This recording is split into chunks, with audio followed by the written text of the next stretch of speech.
Allah sebutkan juga kisah Maryam dalam surat Maryam dari ayat ke-16 dan seterusnya. Silakan buka surat Maryam surat 19 ayat ke-16 dan seterusnya. Kata Allah Subhanahu wa taala, "Wadhkur fil kitabi Maryama idzin tabadat min ahliha makanan syarqiyya." Ceritakanlah wahai Muhammad, ya, kisah Maryam dalam Al-Qur'an. Allah suruh Nabi ceritakan kisah ini. Kita dengar kisah ini, kita ingin tahu faedahnya apa, ya. Idzin tabadat min ahliha makanan syarqiyya. Tatkala Maryam menjauhkan diri dari keluarganya ke suatu tempat di sebelah timur Masjidil Aqsa. Jadi Maryam setelah dia dewasa, dia lebih konsentrasi untuk beribadah lagi. Dia menjauhkan diri, menjauh dari keramaian masyarakat. Orang-orang kenal Maryam. Maryam ini anaknya Imran. Imran dulu orang yang sangat soleh, ya. Maka kemudian Maryam menjauh dan dia ingin konsentrasi beribadah kepada Allah Subhanahu wa taala. Dia menjauh dari perkampungan, dia menjauh, ya. Kemudian kata Allah, "Fattakhadhat min dunihim hijaban fa arsalna ilaiha ruhana." Kemudian dia membuat tabir, hijab melindungi mereka agar dia konsentrasi. Jadi enggak ada yang ganggu-ganggu dia. Dia buat tabir. Ya. Kata Allah, Allah uji dia, fa arsalna ilaiha ruhana fatamassala laha basharan sawiyya. Maka kami pun ngirim kepada Maryam ruhana, itu malaikat Jibril datang. Fatamassala laha basharan sawiyya. Kemudian malaikat Jibril menjelma menjadi seorang laki yang sempurna, itu sangat tampan. Sangat tampan. Ini godaan besar bagi Maryam. Ada laki tampan ketemu dengan dia.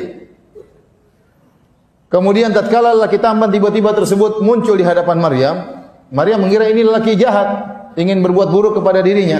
Maka Maryam berkata, qalat inni a'udzu birrahmani minka in kunta taqiyya. Aku berlindung kepada Allah dari gangguanmu kalau kau benar-benar bertakwa. Jadi Maryam melakukan dua hal agar dia terhindar dari godaan lelaki. Pertama dia mengatakan, ya Allah aku berlindung kepadamu. Yang paling penting ini, berlindung kepada Allah. Ya, jangan sampai kita terjerumus dalam hal yang dilarang oleh Allah Subhanahu wa taala. Yang kedua dia mengatakan, ittaqillah, wahai si fulan, wahai sang lelaki, bertakwalah kepada Allah Subhanahu wa taala. Dia ingatkan lelaki tersebut, ya. Jadi ini Allah sampaikan hal ini untuk menjelaskan bahwasanya Maryam benar-benar suci. Ya. Dia menjauh karena beribadah kepada Allah. Ada laki-laki datang tampan, datang menggodanya, dia berlindung dan dia mengingatkan laki tersebut, bertakwalah kepada Allah Subhanahu wa taala. Seandainya kalau dia bermaksiat tidak ada yang lihat, tapi dia mengingatkan laki tersebut, ittaqillah, hati-hatilah engkau. Kemudian ternyata itu adalah malaikat Jibril. Lelaki yang sangat tampan tersebut malaikat Jibril. Maka dia mengatakan, innama ana rasulu rabbiki li ahaba laki gulaman zakiyya. Sungguhnya aku adalah utusan dari Rabbmu untuk mengabarkan kepada engkau, ya, bahwasanya kau akan punya anak, seorang anak yang suci, yaitu Nabi Isa alaihissalam. Maryam berkata, qalat anna yakunu li gulamun wa lam yamsasni basharun wa lam aku baghiyya.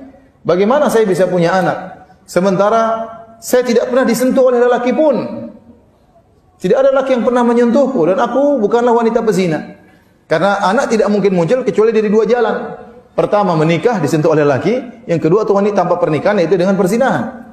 Kalau enggak dengan pernikahan, dengan perzinahan, dan saya bukan dua-duanya, bagaimana saya bisa punya anak? Kata Maryam.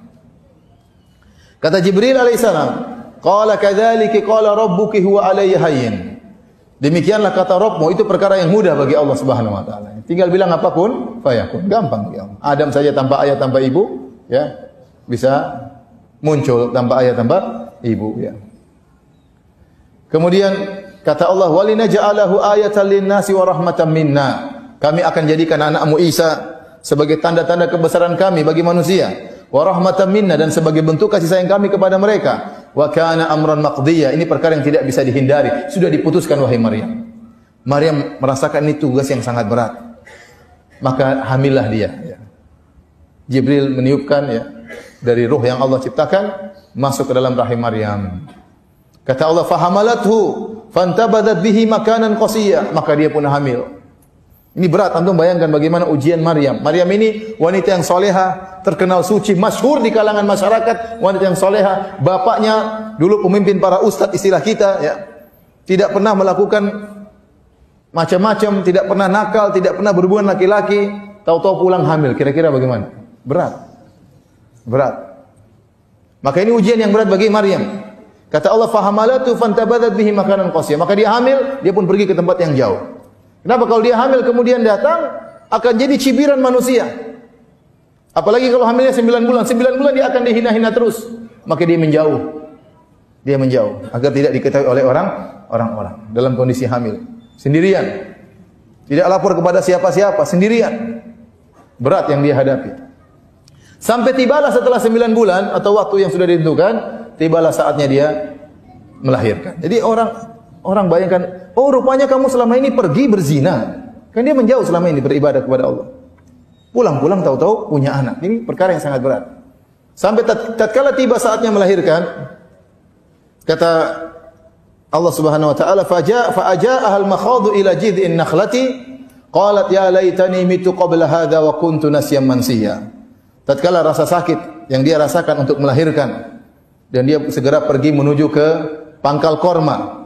Kemudian dia berkata, seandainya aku mati sebelum ini dan aku adalah manusia yang terlupakan. Kenapa? Dia membayangkan betapa berat yang dia rasakan. Saat itu dia sedang dalam kondisi sakit karena akan melahirkan. Kemudian dia kelaparan dan dia kehausan. Berkumpul 3 perkara ini pada Maryam. Ya.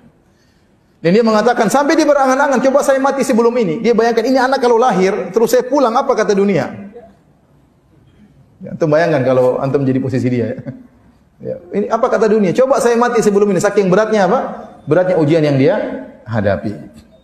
Kemudian Allah berfirman, "Fanadaha min tahtiha alla tahzani." Tiba-tiba ada suara dari bawahnya berkata, "Alla tahzani, jangan kau sedih wahai Maryam. Qad ja'ala rabbuki tahtaki sariya." Sungguh Rabbmu telah mengalirkan air di bawahmu, ada mata air mengalir di bawahnya. Ya. Dia kehausan, ada air, Allah siapkan air. Wa huzzi ilayki bi jidhin nakhlati tusaqit alayki rutuban janiyya. Dan goyangkanlah akar pohon korma, niscaya rutop-rutop tersebut akan jatuh dan siap kau untuk makan. Fakuli washrobi wa qarri aina, makanlah dan minumlah dan senanglah dirimu. Ya. Maryam kemudian goyang apa? Akar pohon, akar korma, maka berjatuhanlah korma rutop kemudian dimakan oleh Maryam. Di sini para hadirin hadirat yang dirahmati Allah Subhanahu wa taala, Allah mengajarkan kepada Maryam untuk melakukan sebab meskipun sedikit. Karena Maryam dalam kondisi sangat lemah mau melahirkan, kesakitan. Disuruh goyang pohon korma, enggak akan goyang pohon korma tersebut. Apalagi digoyang bagian bawah akarnya. Coba kalau antum yang goyang bukan kormanya yang goyang. Korma kalau goyang atas aja enggak bisa, kalau goyang di bawah gimana cara goyangnya? Orang kalau mau goyang bagian atas digoyang, paham? Karena Maryam kesakitan tergeletak, dia goyang apa? Ya gimana mau goyang? Tapi kata Allah, lakukan sebab meskipun sedikit. Agar akibat akan datang. Urusan akibat keberhasilan urusan Allah Subhanahu wa taala. Ya. Jadi seorang harus berusaha. Ya. Maka Maryam tatkala dia goyang, maka berjatuhanlah rutop tersebut. Ini dijadikan dalil oleh para ulama bahwasanya Nabi Isa alaihissalam itu lahirnya bukan di musim salju. Nabi Isa alaihissalam lahir di musim panas karena korma itu tidak mungkin keluar rutopnya kecuali di musim panas. Korma itu enggak akan keluar rutopnya, tahu rutop kan yang masih basah itu, kecuali di musim apa? Musim panas. Jadi tidak benar bahwasanya Nabi Isa lahir tanggal 25 Desember musim salju. Kata Allah, "Fakuli washrabi wa qarri aina." Makanlah engkau dari rutop tersebut, washrabi, minumlah dari mata air yang alir di bawahmu, wa qarri aina, dan bahagialah engkau. Fa imma tarayinna minal bashari ahadan. Faquli inni nadartu lirrahmani sauman falan ukallimal yauma insiya. Kalau engkau melihat seorang lelaki, manusia manapun, maka katakanlah sungguhnya aku telah bernazar kepada Allah untuk tidak ngomong sama sekali. Falan ukallimal yauma insiya, maka aku tidak akan berbicara dengan manusia sama sekali. Allah kasih solusi kepada Maryam. Wah Maryam, percuma. Tidak bisa kau menjelaskan, orang tidak akan percaya.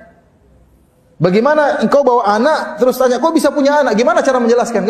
Gak masuk akal. Mau pakai dalil apapun, orang bilang, ya ini kamu berzina. Suami gak ada, ya bagaimana lagi bisa punya anak? Mau bilang ada malaikat datang, malaikat tiup, orang gak percaya. Makanya jalan satu-satunya yang terbaik, kata Allah, sudah kamu diam aja, gak usah ngomong. Gak usah ngomong, diam saja. Akhirnya, yang dikhawatirkan pun terjadi. Kata Allah, fa'atat bihi qaumaha tahmiluh. Maka Maryam pun gendong Nabi Isa, sudah lahir. Bayangkan, pulang kampung bawa anak.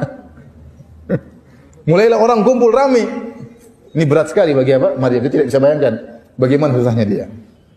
Qalu ya Maryam, langsung mereka komentar. Qalu rame-rame komentar ini. Ya Maryam, Laqad ji'ti syai'an fariya. Wahai Maryam, kau telah melakukan perkara yang sangat buruk. Zina.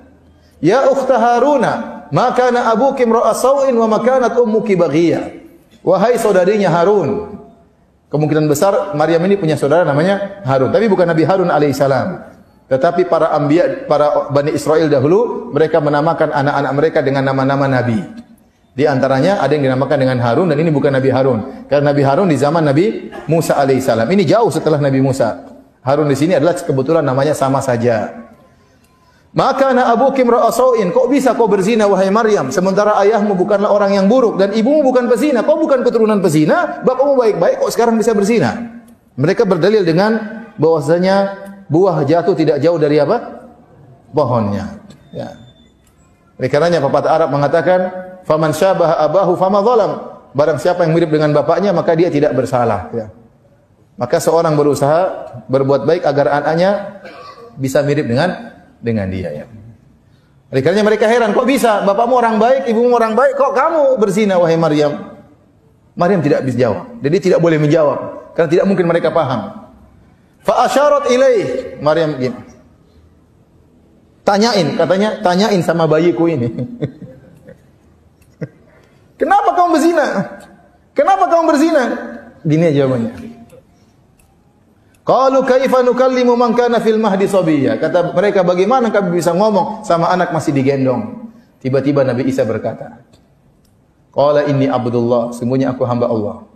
Yang pertama Nabi Isa ucapkan dalam perkataannya, bukan aku anak Tuhan. Tapi dia berkata, qala inni abdullah, aku adalah hamba Allah. Ataniyal kitaba wa ja'alani nabiyya.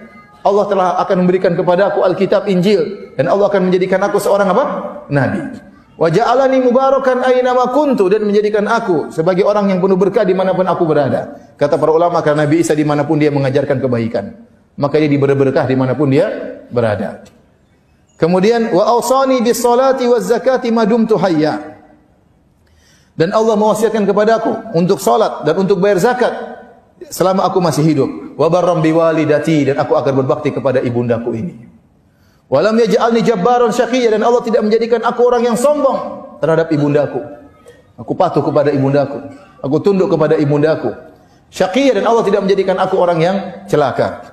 Wassalamu alayya yauma wulidtu wa yauma amutu wa yauma ub'atsu hayya. Dan Allah berikan keselamatan kepadaku tatkala aku lahir, tatkala aku mati, dan tatkala aku dibangkitkan. Ini perkataan Nabi Isa alaihissalam.